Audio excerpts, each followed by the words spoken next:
Hey all, what is up? Keasbey here. So I've been agonizing over this list for a bit now. While all we lost was Barrier Statue on the ban list, I don't think that was the be all end all of this deck. That being said, it does have an impact.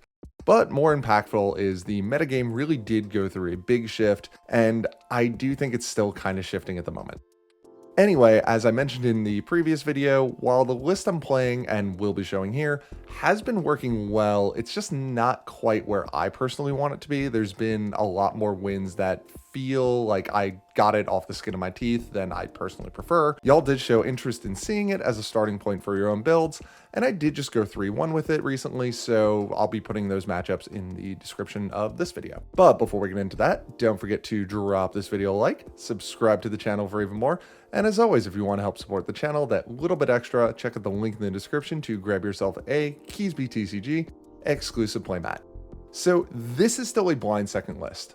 I love Floowandereeze. I don't think it does well going second game one if the deck isn't already pre-optimized to go second.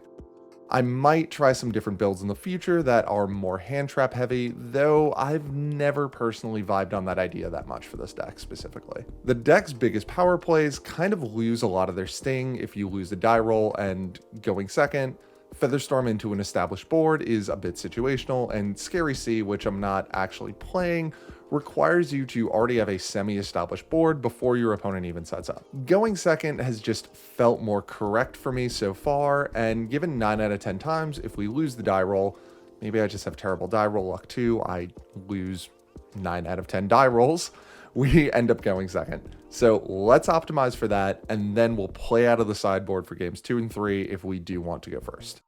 And one last bit of housekeeping, in the interest of getting this video out in a timely manner, I'm actually filming it with real cards versus my usual deck profile setup. So enjoy the freshly sleeved up deck. Also, I'm going to gloss over anything I've previously covered, so for example, the basic effects of the Floowandereeze cards, but if you need more explanation on anything, check out the Floowandereeze Files playlist on the channel. Previous profiles go much more in depth on everything, and we have some tips and tricks videos as well. We will be talking more in depth on changes to the deck or things that I'm playing that might seem weird at first. Okay, let's get into it.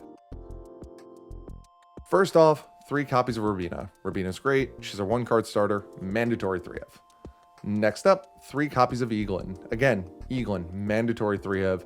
We more or less need him live throughout the game, and he's just not the worst thing to start with if you open map or another card we're going to talk about later. Following that, we have 1 copy of Toucan and 1 copy of Stree. So I've been seeing and talking to people about playing 2 of both or either of these, but I'm still feeling 1. If you were to double down on either, I would absolutely say go with Toucan, as it's more essential to your gameplay overall. The idea behind doubling down is Kashtira can banish anywhere from 4 to half of your deck face down on their first turn. While this is pretty brutal to lose 1 or both of these cards turn 0, you can play without them. It's messy, but it is doable.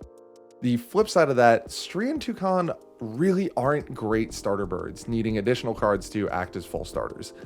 Eaglin also does as well, but Eaglin is much more important to the flow of your early game than Stree or Toucan, hence the 3 of for him. So one of each of these has just felt like enough, especially in matchups that aren't specifically Kashtira, and I really don't want to overbuild for that specific matchup, but we'll talk about why later. Next up, I want to talk about if we replace Barrier Statue or not, since this is usually the point in the profile where I would be saying, and now, honorary Floowandereeze monster, Barrier Statue of the Stormwinds. I think we just let it go. The replacement options are things like using Small World to go into Water Statue or playing Fossil Dino, but I find those to be a bit clunky in a deck that can already have some kind of awkward hands at times, plus neither card offers as much generic interaction with the deck or flows as naturally. Like, you used to be able to use Gold Sark to banish a bird, and then if you had map already, normal summon the Barrier Statue, get that bird back because Barrier Statue is a winged beast, and then go off using map. So we don't have access to things like that with Fossil Dino or any other Barrier Statue, so I think we just let Barrier Statue go and give Rise of the time to truly shine. Next up, 2 copies of M-Pen. Friendly reminder, no part of M-Pen's effect is once per turn, so looping her will enable you to get multiple searches. After that, 1 copy of Apex Avian. I still think Apex earns its place in this deck since the end game of our blind second build is to force a simplified game state. Apex Avian can swoop into that and really own that simplified game, plus it's non-once per turn in a deck that can resummon it on an opponent's turn multiple times, and bonus, if we do get hit with early back row wipes, it gives us something solid to go into via the Dreaming Town that would otherwise just represent another M-Pen search. After that, one Ryza the Mega Monarch. Ryza has really been shining now that we don't have Barrier Statue, and the fact that it's non-once per turn really does just break this card. Again, like Apex, we can summon it 1 to 2 times on an opponent's turn if we need to, using an M-Pen as its entire tribute material, which does come up a lot depending on how strong our turn 1 hand was, and it's just such an amazing piece of disruption. Well timed in games 2 and 3 when we do have to go first, it has stopped entire turns by itself with fairly minimal setup. Okay, so this feels a bit weird, but I'm still playing 3-dimension shifters. In testing, I am seeing Kashtira a lot, but I'm not seeing it in the levels that I saw Teralm and Ishizu.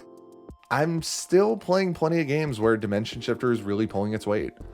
If we do end up shifting to a tier 0 Kashtira format, though I don't think we ever will, then this will leave the deck and go to the side deck, but at the moment, and looking ahead at how the OCG's formats went, I think D-Shifter is a solid inclusion that we just side out if we go against Kashtira. In defense of this card, it makes Toucan much stronger, letting us easily recover spent advents or tributed off M-Pens for loops. It lowers the ceiling on or altogether stops other decks that aren't Kashtira, and it protects us from some hand traps like Droll and Veiler. I'm going to be keeping this in the deck for the moment, but if you feel you need to board harder for Kashtira, Lancia is a good option if you're a blinding second, preventing a ton of their setups since Shangri-La will never get to trigger and lock your zones. Therefore, a Rise Heart won't have that cheesy way to make it to the field since Shangri-La never triggered. You could also exchange the shifters in your mains for the sphere modes that are in the side deck that we're playing. Spoilers for the side deck, as sphere mode is a pretty easy out to a Kashtira board going second, and map lets us play on despite using a normal summon on the sphere mode. Alrighty, let's go spells and traps. First, 3 copies of map. Pretty standard, just something to keep in mind. If map is destroyed before you use the effects, you can activate a second one as the effects are hard once per turn, but the map itself is not. Next, 1 terraforming. I've talked about terraforming before, but overall I just really like it, giving us a 4th copy of map and letting us save a potential copy of Advent to use on blinking out one of our small birds, or extending out an M-Pen loop to build an even stronger end board.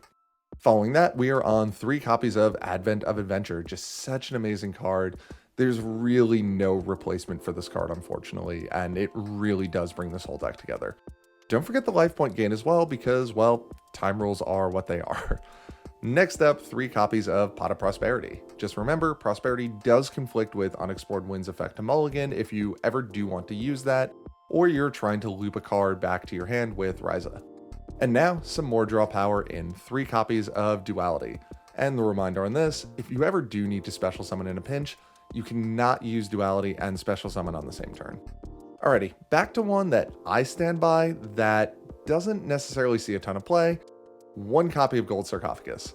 It's my 41st card, and basically it acts as a mini version of map, allowing any bird to be a 1-card starter. It gives us a buffer from Ash Blossom if you are using Eaglin as your opener, or in slower paced games it gives you really any card you need out of the deck.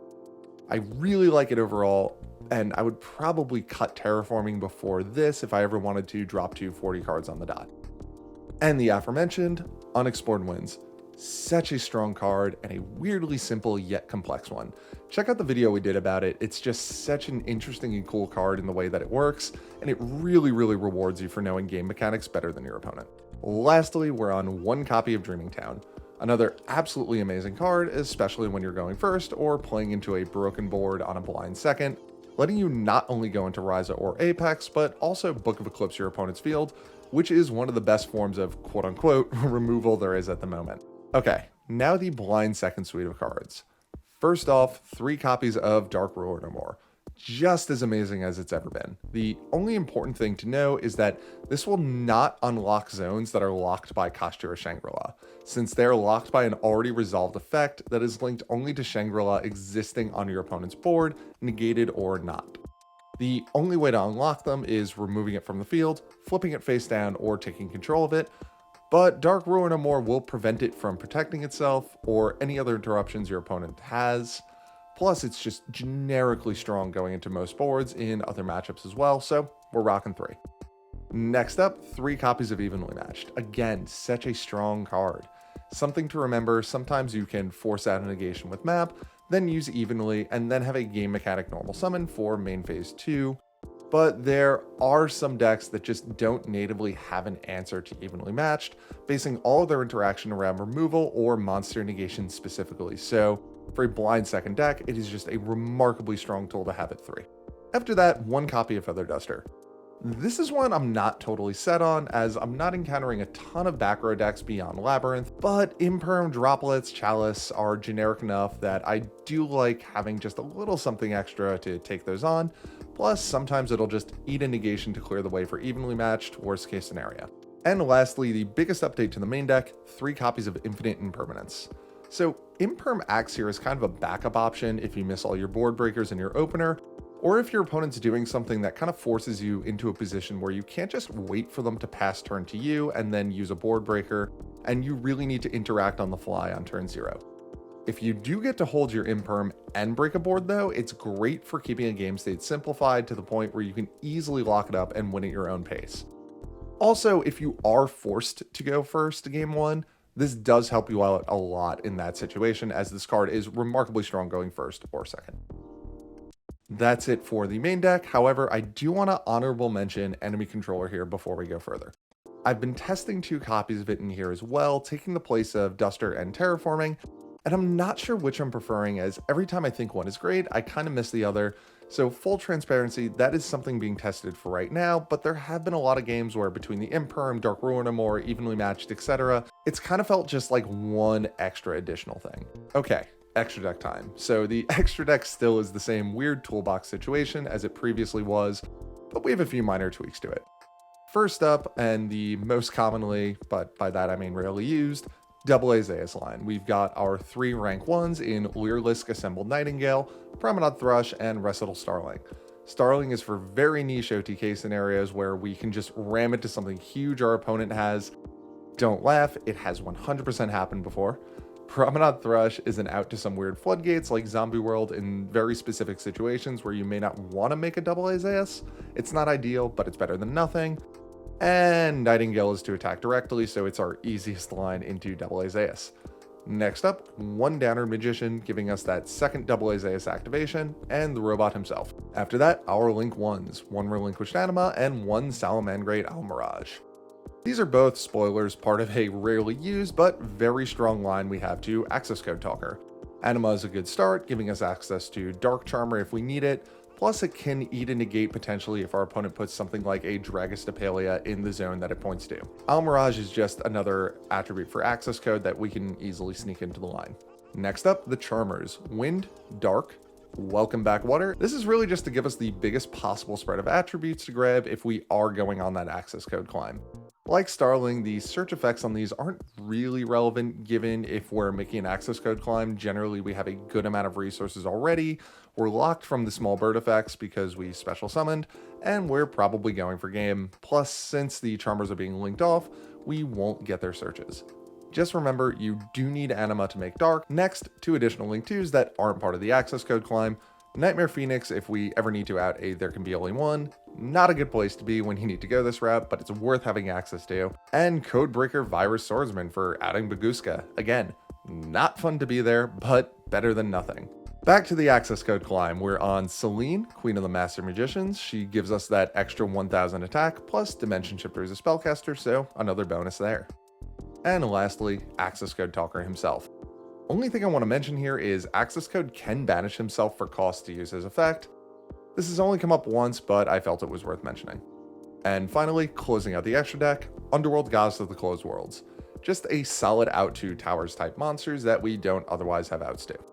Alright, let's talk the side deck now. So this is the biggest. I'm not 100% set on any of this section of the deck, but I also usually tend to change up my side decks all the time, so I'm presenting this as it currently is at the moment.